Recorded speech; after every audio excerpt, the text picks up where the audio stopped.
আসসালামু আলাইকুম এভরিওয়ান, কেমন আছেন সবাই? SM সালমাস কিচেন থেকে আমি সালমা। আজকেও আপনাদের সাথে একটা রেসিপি শেয়ার করব, সেটা হচ্ছে ঈদ স্পেশাল কাচ্চি বিরিয়ানি রেসিপি, যেটা অনেক সহজে রেডিমেড রাঁধুনি মিক্স মশলা দিয়ে তৈরি করে ফেলতে পারবেন। কিন্তু আমি মনে করি রেডিমিক্স মশলাটার থেকে ঘরে তৈরি করে মশলা দিয়ে কাচ্চিটা অনেক বেশি মজা হয়। তো যাদের হাতে সময় নাই তারা এই মশলাটা দিয়ে তৈরি করে ফেলতে পারবে অনেক সহজে। তো চলুন তাহলে মূল রেসিপিতে। এখানে আমি যে ছোট ছোট জিনিসগুলো আছে কাচ্চির ভিতরে দিব, এগুলো আগে আমি রেডি করে নিতেছি। তো এখানে আমি প্রায় 2 টেবিল চামচ দিয়ে দিছি গুঁড়া দুধ, আর 1 মগ দিয়ে দিব কুসুম গরম পানি, দিয়ে এটাকে আমি গুলে নিব। তো এটাকে এভাবে গুলে নিয়ে আমি এটার ভিতরে দিয়ে দিব প্রায় 3-4 চামচ ঘিটা দিলে ফ্লেভারটা ভালো আসবে, খেতেও অনেক বেশি ভালো হবে। তো এটার ভিতরে তেল দেওয়ার চেষ্টা করবেন না, অবশ্যই ঘিটাই দিবেন। তো আমি এখানে 3 চামচ ঘি দিয়ে দিছি। ঘিটা দিয়ে এটাকে আবারও নেড়ে ছেড়ে আমি এটাকে রেখে দিব এক সাইডে।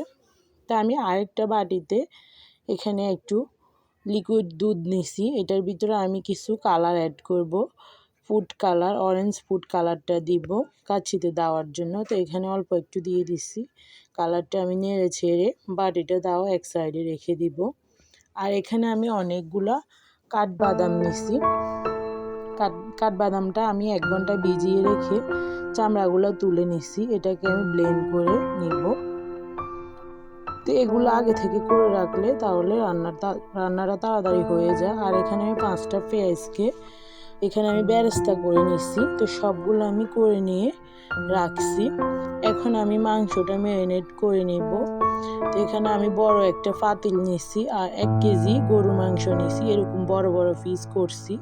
1 কেজিতে আমি এখানে 11টা পিস করছি। তো এভাবে বড় বড় করে দিলে কাচ্চিটা দেখতে সুন্দর লাগবে, খেতেও ভালো লাগবে, এরকম বড় করে দিলে ভালো হবে। তো এগুলো আমি এখন পাতিলে দিয়ে দিতেছি। এরপরে আমি এখানে বাটা মশলা অ্যাড করব।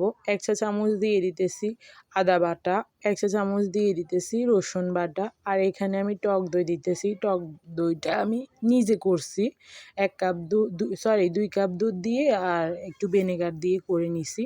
যখন দই থাকবে না তখন এভাবে করে নিতে পারবেন। আর এখানে কাঠবাদাম ব্লেন্ড করে নিছি, এগুলা দিয়ে দিতেছি। এরপর যে মশলাটা আমি অ্যাড করব, রাঁধুনি মিক্স মশলা কাচ্চি, এটা আপনাদের দেখিয়ে দিতেছি। এটার ভিতরে 2টা প্যাকেট থাকে, একটা হচ্ছে গুঁড়া মশলা আর একটা হচ্ছে গোটা মশলা।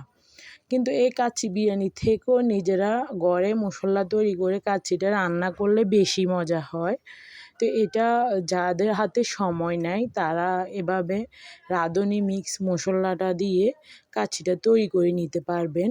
তা আমি এখন গোটা মশলাটা রেখে দিতেছি, আর যেটা গুঁড়া মশলা ওইটা আমি এখানে পুরো প্যাকেট দিয়ে দিব।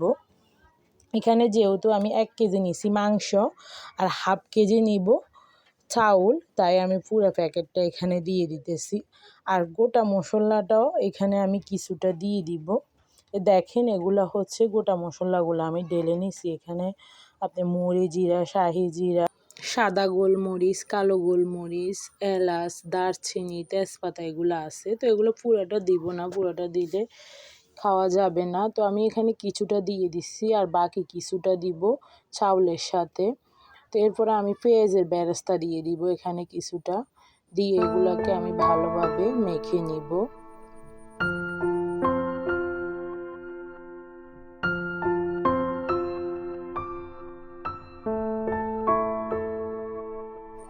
এরপর এখানে আমি স্বাদ মতো লবণ দিয়ে দিতেছি। এরপরে এখানে আমি কিছুটা সয়া সস দিয়ে দিতেছি, আর কিছুটা আমি এখানে টমেটো সস দিয়ে দিব।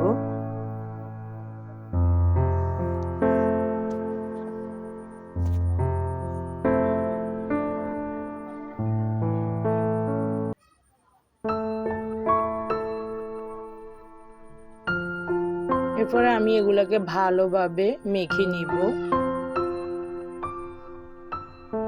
এরপর এরপরে এখানে আমি যে পেঁয়াজের বেরেস্তাটা করে নিছি ওই বেরেস্তাটা থেকে আমি কিছুটা তেল এখানে দিয়ে দিব। তো এর আগে আমি 1 চামচ দিয়ে দিছি হলুদ গুঁড়া আর 1 চামচ দিয়ে দিছি, 1 চামচের থেকে কিছু কম দিয়ে দিছি মরিচের গুঁড়া। তো এখানে আমি প্রায় 3 টেবিল চামচ তেলটা অ্যাড করব। যে তেলটা আমি পেঁয়াজের বেরেস্তা করছি ওই তেলটা দিয়ে দিতেছি 3 টেবিল চামচ। দিয়ে এটাকে আমি ভালোভাবে মেখে নিব। মেখে নিয়ে আমি এটাকে 2 ঘন্টার জন্য রেখে দিব ম্যারিনেট করে। তো যত বেশি রাখবেন তাহলে মাংসটা তত বেশি ভালো হবে, খেতেও ভালো লাগবে, তাড়াতাড়ি সিদ্ধ হয়ে যাবে। তো আমি এখানে বাসমতি চাউল নিয়েছি হাফ কেজি। চাউলটাকে আমি আগে 1-2 ধোয়া দিয়ে এটাকে আমি ভিজিয়ে রাখবো 10-15 মিনিট। ভিজিয়ে রাখলে কি হবে, চাউলটা আরও লম্বাটে হবে, দেখতে ভালো লাগবে, সুন্দর লাগবে, চাউলটা আরও লম্বা হয়ে যাবে ভিজে। তো এটাকে আমি ধুয়ে ভিজে রাখতেছি। এরপর আমি এখানে 2টা বড় সাইজের আলু নিছি, আলুগুলোকে কেটে এভাবে টুকরা করে নিছি আর একটু ফুড কালার দিয়ে মেখে নিছি। এখন আলুগুলো আমি ওই যে পেঁয়াজের বেরেস্তা করছি ওই তেলটার ভিতরে আমি এগুলাকে ভেজে নিব সুন্দরভাবে। তো বেশি ভাজতে হবে না, এগুলাকে আমি 3-4 মিনিট ভেজে নিলেই হয়ে যাবে। তো আমার ভেজে নেওয়া এগুলো শেষ। এখন আমি এগুলোকে তুলে নিব। এরপর আমি বাট্টা রান্না করে নিব। বাট্টা রান্না করার জন্য আমি এখানে একটা পাতিল বসিয়ে দিছি। পাতিলটার ভিতরে আমি অনেকটা পানি দিয়ে দিছি ফুটানোর জন্য। আর এখানে ওই যে গরম মশলাগুলো, যে গোটা মশলাগুলো ওইগুলো কিছুটা দিয়ে দিতেছি, পুরাটা দিচ্ছি না। তো এগুলা দিয়ে আমি এখানে স্বাদ মতো লবণ দিয়ে দিছি আর একটু রান্নার তেল দিয়ে দিব, যেন চাউলটা একটার সাথে একটা না লেগে যায়। তো এখানে কিছুটা আমি রান্নার তেল দিয়ে দিছি। এরপর পানিটা ফুটে আসলে আমি চাউলটা দিয়ে দিব। চাউলটা আমি আগে থেকে ধুয়ে পানি সরিয়ে নিছি। এখন আমি চাউলটা দিয়ে দিব। এটা আমি 5-6 মিনিট রান্না করলে হবে। 80% হলে এটা নামিয়ে ফেলতে হবে, এটা পুরোপুরি হলে হবে না। তো যখন এটা একটা বলক আসবে তখন এটা হয়ে যাবে। তো এটা এভাবে টিপ দিয়ে যখন দেখব ভেঙে যাচ্ছে, ভিতরে একটা আঁশ থেকে যাচ্ছে, তখন এটা আমি নামিয়ে ফেলবো। নামিয়ে আমি এটা পানি ঝরিয়ে কাচ্চিটাকে সাজিয়ে নিব। তো ম্যারিনেট করা মাংসটার উপরে আমি আলুগুলো দিয়ে দিতেছি, কিছুটা আলু। এরপরে আমি কয়টা কাঁচামরিচ দিয়ে দিতেছি। এরপরে আমি এখানে ভাতগুলা দিয়ে দিব কিছুটা। এভাবে পানি জড়ানোর থেকে দিলে ভালো হবে, পানিটাও থাকবে আর মাংসটার ভিতরে পানিগুলো গেলে মাংসটা সিদ্ধ হবে। আর আগে থেকে যদি পানি জড়িয়ে রেখে দেন চাউলটা তাহলে এটা আটালো টাইপের হয়ে যাবে আর পানিটাও ঝরে যাবে, এমনি তো ঝরঝরা আছে, এভাবে দিলে ভালো হবে। তো আমি ডিরেক্টলি পানি থেকে উঠিয়ে এটা দিয়ে দিতেছি। তো উপরে কিছু পেঁয়াজের বেরেস্তা দিয়ে দিছি, আরও কিছু আলু দিয়ে দিছি। এরপর আরও একটা লেয়ার দিয়ে দিব, আরও একটা লেয়ার দিয়ে দিতেছি ভাতগুলো উপরে দিয়ে। আমি যে এই দুধ আর ঘি দিয়ে মিশ্রণটা তৈরি করছি, এরপর এগুলো আমি দিয়ে দিব। এখন এগুলা দিয়ে আমি এখানে আবারও কিছু পেঁয়াজের বেরেস্তা দিয়ে দিব।